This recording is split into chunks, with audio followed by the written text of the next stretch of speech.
I'm going to call on a new partner of mine since she's come to the United States Senate, Shelley Capito from West Virginia, who's been a great partner on all this, including some rural broadband issues. We share so much in common in North Dakota and West Virginia, and so I'll let Shelley step up, and then maybe we'll just continue the introduction so we don't interrupt the flow. Well, thank you, Senator Heitkamp, Heidi, and thank you for your leadership on this issue.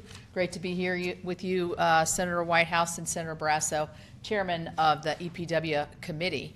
I think Heidi pretty much encapsulated the importance of this, but I just kind of like to flesh it out a little bit from my perspective, being from an energy state, a high coal-producing state, and somebody who also state is very interested in furthering research and development and technology.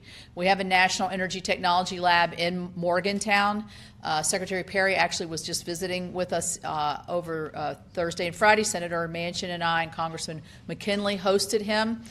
And I think when you look at where the region and where the country can go from energy security, for baseload energy, for use of our own resources, for spurring development of technologies, I think you look at a regional place like West Virginia, Pennsylvania, Ohio, to look to some of the solutions.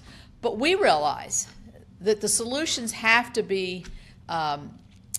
move in a direction that makes it much more low emission, much more environmentally acceptable, and that the key to that is the research and development issue. And I think what's happened in these labs and also in the universities is while we've developed a lot of technologies, they're just not viable on a large scale.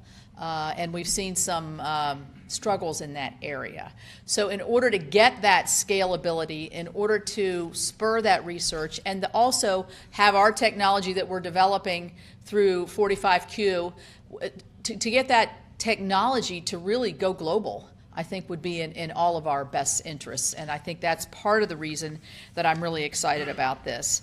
So whether it's utilization or storage, or I like to think that somewhere out there, there's a whole nother use of CO2 that we just don't know. And that's why it's important to not just kind of throw up our hands and say we're finished with this, but to move forward in a bipartisan way with very different beliefs on a lot of different issues related to energy. I think that shows you that we're dedicated to really the security of our country, the belief in our entrepreneurism and our ability to research and our ability to take the best from our educational institutions and labs and make it the best. So with that, I would like to say thank you all, and I'll turn it over to Senator Whitehouse.